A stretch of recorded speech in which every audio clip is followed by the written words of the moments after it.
அடுத்த வசன பகுதியை நாம் வாசிக்கலாம். அதே அதிகாரத்தில் 32வது வசனத்திலிருந்து 43ஆம் வசனம் வரைக்கும் வாசிக்கலாமா? குற்றவாளி ஆகிய வேறே 2 பேரும் அவரோட கூட கொலை செய்யப்படுவதற்கு கொண்டு போகப்பட்டார்கள்.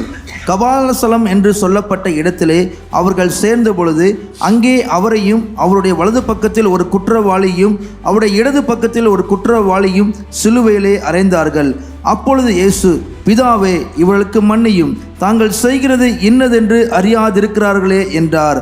இயேசுவின் மரணத்தை குறித்து 4 சுவிசேஷத்திலும் எழுதப்பட்டுள்ளது.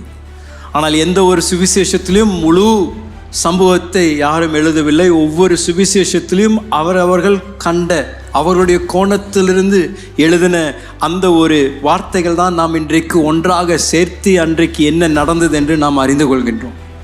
இயேசு சிலுவையில் அறையப்பட்ட பொழுது நாம் 4 சுவிசேஷங்களையும் வாசிக்கும் பொழுது 7 முறை ஆண்டவராகிய இயேசு தம்முடைய சத்தத்தை உயர்த்தி வார்த்தைகளை பேசினார் என்று நாம் அறிந்திருக்கின்றோம். அந்த 7 முறை பேசினதில் முதல் முறையாக பேசப்பட்ட வார்த்தை இதாதான் இருக்கும் என்று வேத பண்டிதர்கள் கருதுகின்றார்கள். சற்று யோசித்து பாருங்களேன்.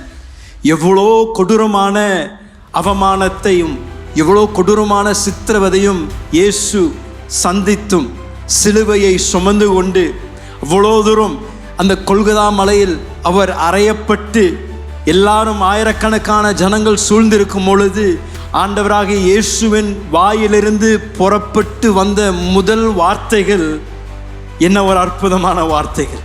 இயேசு வாயை திறந்து அவர் சொன்னது, பிதாவே, இவர்களுக்கு மன்னியும், இவர்கள் என்ன செய்கின்றார்கள் என்று இவர்கள் அறியாமல் இருக்கின்றார்கள் என்று இயேசு சொன்னார். என்ன ஒரு அற்புதமான வார்த்தைகள். அவர் அந்த சிலுவையில் தொங்கிக் கொண்டிருந்த அதே நேரத்தில் பரலோகத்திற்கு அவர் போவதற்கு முன்பதாக பிரதான ஆசாரியராக அவர் செய்ய வேண்டிய அந்த மிக முக்கியமான செயலை செய்வதற்கு முன்பதாக பிதாவின் வலது பாசத்தில் அவர் அமர்வதற்கு முன்பதாகவே இயேசு உங்களுக்காகவும் எனக்காகவும் மன்றாடுகின்ற இரட்சகராக இருந்தார். சிலுவையில் அவருடைய வேதனை ஒரு பொருட்டாக எடுக்கவில்லை, அவருடைய வலியை ஒரு பொருட்டாக எடுக்கவில்லை. எவ்வளோ அவமானத்தையும் நிந்தனையும் சகித்தும் இயேசு சிலுவையிலிருந்து சொன்ன முதல் வார்த்தைகள், பிதாவே, இவர்களுக்கு மன்னியும், இவர்கள் என்ன செய்கின்றார்கள் என்று இவர்கள் அறியாமல் இருக்கின்றார்கள் என்று நமக்காக மன்றாடி பரிந்து பேசுகின்ற இரட்சகர் நம்முடைய இயேசு இரட்சகர். அவர் அன்றைக்கு சிலுவையிலிருந்து நமக்காக பரிந்து பேசின இயேசு இன்றைக்கும் வலது பார்சத்தில் உட்கார்ந்து உங்களுடைய பெயரை சொல்லி, என்னுடைய பெயரை சொல்லி, பிதாவாகிய தேவனிடத்தில், பிதாவே, இவர்கள் மேல் மனம் இறங்குங்க, இவர்களுக்காக என்னுடைய சொந்த ரத்தத்தை நான் சிந்தினேன், இவர்களுக்காக நான் பலியாய் மாறினேன் என்று இன்றைக்கும் இயேசு நமக்காக பரிந்து பேசுகின்ற அற்புத இரட்சகராய் இருக்கின்றார். யோசித்து பாருங்களேன். சிலுவையை சுற்றி ஆட்கள் நிற்கும் பொழுது அந்த பரிசேயரும் சதுசேயரும் அவர்களுக்கு எல்லா வசனங்கள் அறிந்திருந்தார்கள், எல்லா வேத வாசிப்பிலும் அவர்கள் தேர்ந்திருந்தார்கள்.